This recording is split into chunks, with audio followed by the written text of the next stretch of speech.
видеосын 10 мәрте қайталап көрсеңіз де тоймайтұғын үйдің видеосын көрсетіп беремен.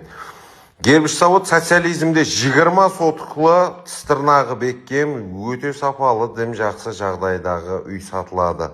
Бахрам остановкадан кіресі Сұңқарлар деген көшеде сондай үй сатылады. 51-дің жолы екен. Лайк басып, астен қарап отыра берің. Мен сілерге бірме-бір түсіндіріп беремен. Үй тикарынан мынандай кеңшілікте жақсы көретұғын көп сондай бір қолайлықлары менен жерлері болу керек деп ізлеп жүрген адамларға қатып кетеді. 20 бұл 20 сотық деген бұл аз болмайды, әзілер. Зор болады. Тауық бағасы па, теплица құрасы па, ой, бұл не сатыларды қыламан десеңіз, қыла бересілер. Бақасын айтып өтейін, 500